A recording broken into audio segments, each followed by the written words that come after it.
Hej kære MC-eventyrseere, og velkommen til lidt mere kameranørdede afsnit. Vi alle sammen kender de her actionkameraer, såsom GoPro og Contour og sådan noget, som man kan jo sætte på hjelmen og motorcyklen og sådan nogle andre ting. Og det er jo mega fedt at have til at filme sine rejser og ture og sådan nogle ting. Og det er dejligt, når man kommer hjem og har en masse video. Men der er også mange af os, der render rundt med iPhones, og de er også hammergode til at filme, så hvorfor ikke bruge dem som actionkamera? Jamen det der er et lille firma i USA, der har tænkt sig lidt om og lavet.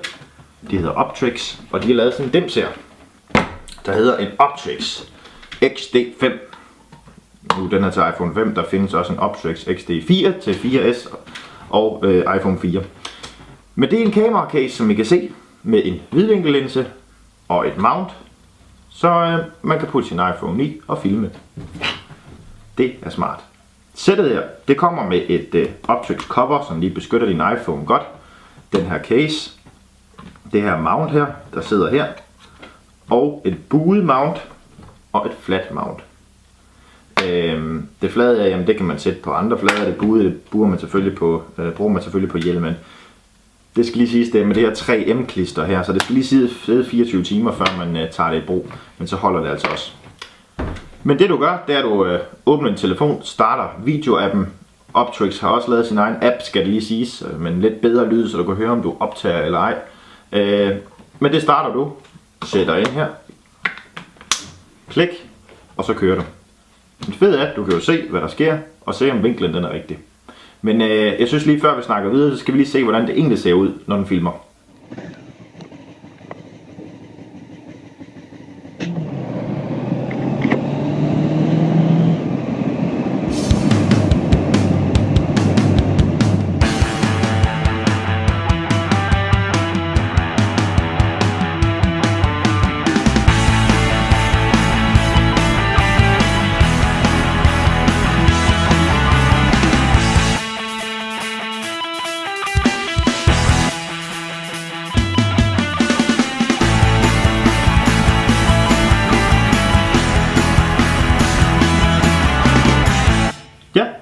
Det ser jo godt ud. Det er næsten ikke til at kende forskel på andre gode actionkameraer. Bortset fra, at den er meget vidvinklet, den her linse her. Den buer meget ud i siderne, men det er sådan set også det.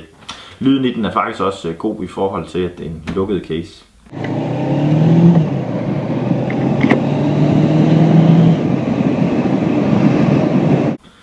Casen her, den er fuldstændig stødsikker, og den er vandtæt ned til 1 meter. Ja, man skal ikke bruge den til at dykke med den, men det vil også være dumt på motorcykel. Men derudover, jamen, du kan kyle den ind i en cementmur, og der sker altså ikke noget med den. Bortset fra måske den her linse går i stykker, men den er meget nemmere at erstatte. Eller meget billigere at erstatte, kan man sige.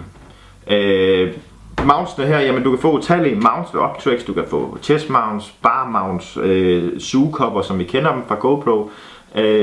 En masse af dem her, du kan sætte alle mulige steder.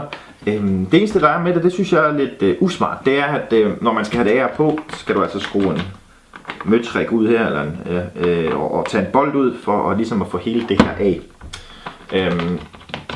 Men så er du altså også sikker på at det holder. Men det er ikke ligesom GoPro, hvor det er en sko der bliver skubbet ind.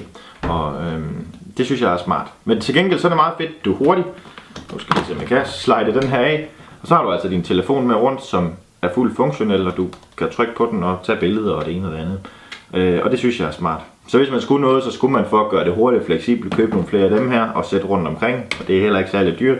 Og så når du er klar til at køre, jamen så slider du den altså på og optager. Jeg vil sige til pengene, det koster omkring 800 kroner, så synes jeg det er sindssygt godt alternativ til de her actionkameraer her. Fordi hvis mange af jer har en iPhone, som jeg allerede er betalt, jamen hvorfor ikke spæde nogle ekstra penge i og så købe sådan et her, og så få en masse fede optagelser af ens motorcykel. Det synes jeg i hvert fald er det hele værd. Jeg vil sige, der er lige en ting man skal være opmærksom på, vindmodstanden, hvis man sætter den ligesom jeg har gjort heroppe på toppen af hjelmen.